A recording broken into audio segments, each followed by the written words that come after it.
Shalom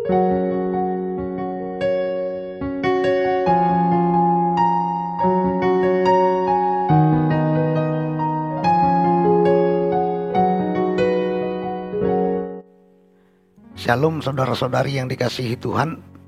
Firman Tuhan kepada kita pada saat ini diangkat dari Lukas pasal 24 ayat 44 sampai 53. Sebelum kita mendengarkannya, mari kita berdoa. Damai sejahtera-Mu yang melampaui akal pikiran kami ya Bapa, itulah yang kami persilahkan pada saat ini, menaungi hati dan pikiran kami, sehingga kami dapat mendengarkan firman-Mu dengan baik, memahami dan melakukannya di dalam kehidupan kami sehari-hari. Amin. Saudara-saudari, beginilah isi Lukas pasal 24 ayat 44 sampai 53. Ia berkata kepada mereka, "Inilah perkataanku yang telah kukatakan kepadamu ketika aku masih bersama-sama dengan kamu, yakni bahwa harus digenapi semua yang ada tertulis tentang aku dalam kitab Taurat Musa dan kitab Nabi-Nabi dan kitab Mazmur." Lalu ia membuka pikiran mereka sehingga mereka mengerti kitab suci. Katanya kepada mereka, "Ada tertulis demikian, Mesias harus menderita dan bangkit dari antara orang mati pada hari yang ketiga. Dan lagi, dalam namanya berita tentang pertobatan dan pengampunan dosa harus disampaikan kepada segala bangsa, mulai dari Yerusalem. Kamu adalah saksi dari semuanya ini. Dan aku akan mengirim kepadamu apa yang dijanjikan Bapakku. Tetapi kamu harus tinggal di dalam kota ini sampai kamu diperlengkapi dengan kekuasaan dari tempat tinggi."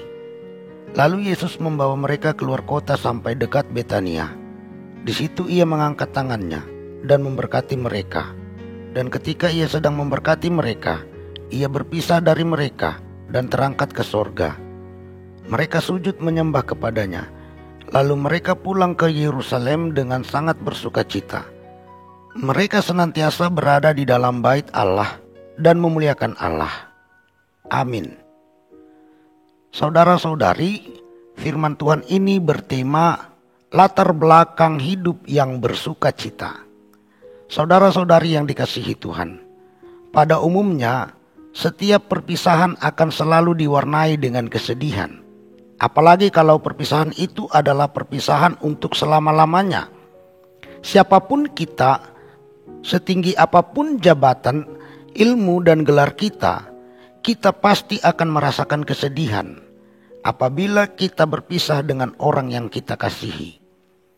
Tetapi tidak begitu yang terjadi pada murid-murid Tuhan Yesus.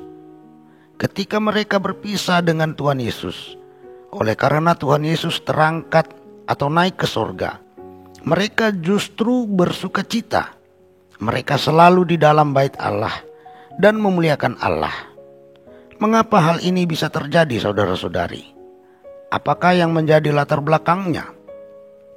Saudara-saudari yang dikasihi Tuhan, untuk mengetahui hal tersebut, mari kita perhatikan dengan baik apa yang tertulis di dalam Lukas pasal 24 ayat 44 sampai 53 ini. Yang pertama, mari kita perhatikan ayat 44 sampai 47. Di bagian ini dituliskan bahwa pada saat itu Tuhan Yesus mengulang kembali apa yang pernah dikatakannya.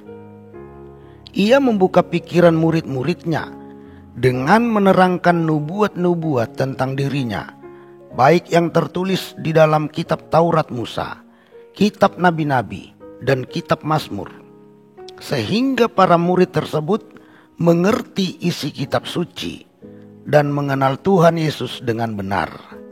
Yang kedua, mari kita perhatikan ayat 48. Di bagian ini dituliskan bahwa pada saat itu Tuhan Yesus mengatakan para murid adalah saksi dari semua keterangannya. Mereka adalah orang-orang yang sudah mengetahui kebenaran atau bukti dari nubuat para nabi, dan mereka adalah orang-orang yang diharapkan untuk memberitakan hal itu kepada semua orang. Artinya saudara-saudari, para murid adalah orang-orang khusus dan penting bagi Tuhan Yesus. Sebab orang-orang lain pada masa itu masih bertanya-tanya tentang kedatangan Mesias. Tetapi bagi mereka, hal itu bukan sesuatu yang dipertanyakan lagi. Mereka sudah tahu, mereka sudah melihat, dan mereka sudah mengalami hidup bersama dengan Sang Mesias. Hal ini dapat kita perhatikan di dalam Matius 11 ayat 3, Lukas 7 ayat 19 sampai 20. Ketika Yohanes Pembaptis mengutus 2 orang muridnya untuk menemui Tuhan Yesus serta bertanya, "Engkaukah yang akan datang itu, atau haruskah kami menantikan orang lain?" Lalu di dalam Yohanes 1 ayat 19 sampai 21, kita juga bisa melihat saudara-saudari, ketika orang-orang Lewi bertanya kepada Yohanes Pembaptis, "Siapakah engkau? Eliakah engkau? Engkaukah nabi yang akan datang?" Inilah bukti bahwa bagi orang banyak, kedatangan dan kehadiran Mesias adalah sesuatu yang masih dipertanyakan dan masih dinantikan pada saat itu. Tetapi bagi murid-murid Tuhan Yesus, hal itu sudah jelas, tidak perlu dipertanyakan lagi. Yang ketiga, mari kita perhatikan di ayat 49.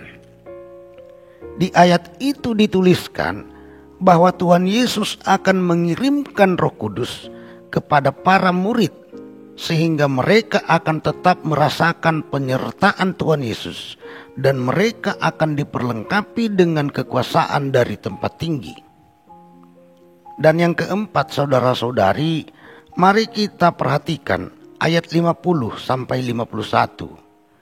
Di bagian ini dituliskan bahwa Tuhan Yesus mengangkat tangannya memberkati para muridnya, dan pada saat itulah ia naik atau terangkat ke sorga. Artinya Tuhan Yesus pergi dengan meninggalkan berkat untuk para muridnya tersebut. Jadi saudara-saudari, murid-murid Tuhan Yesus sangat bersukacita pada waktu Tuhan Yesus naik ke sorga, karena mereka sudah mengenal serta mengerti bahwa guru yang mereka ikuti adalah Mesias yang dinantikan oleh orang banyak pada saat itu.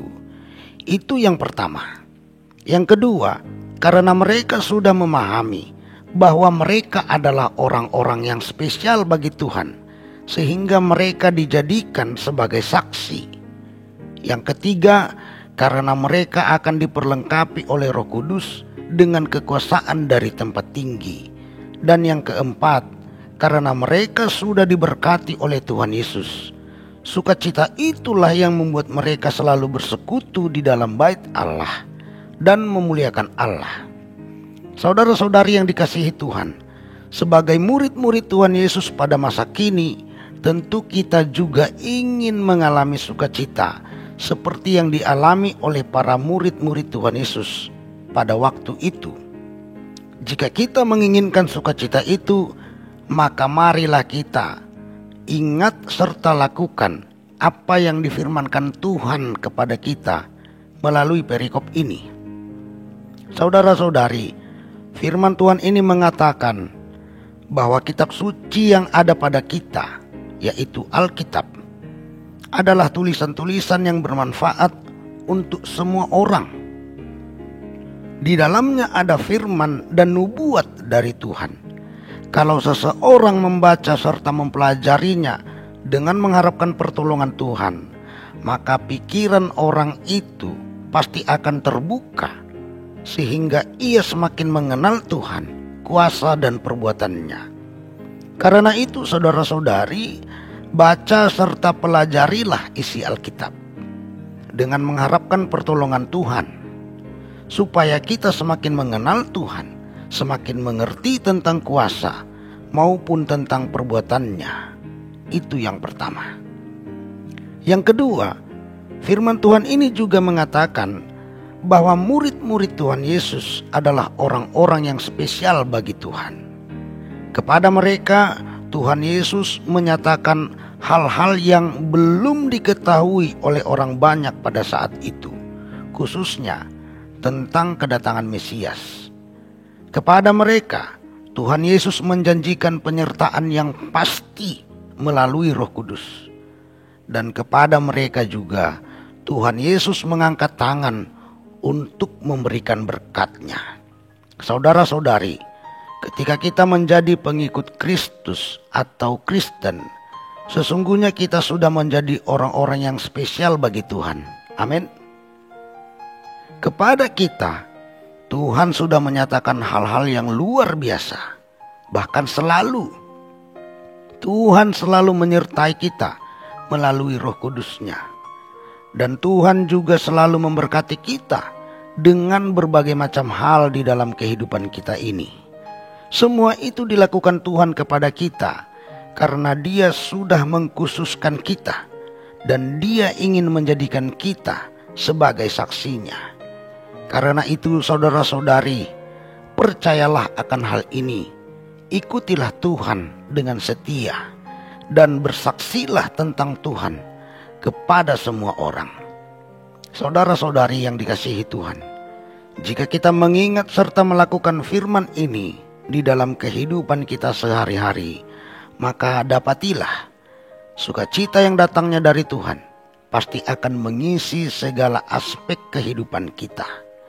Itulah latar belakang hidup yang bersukacita untuk kita.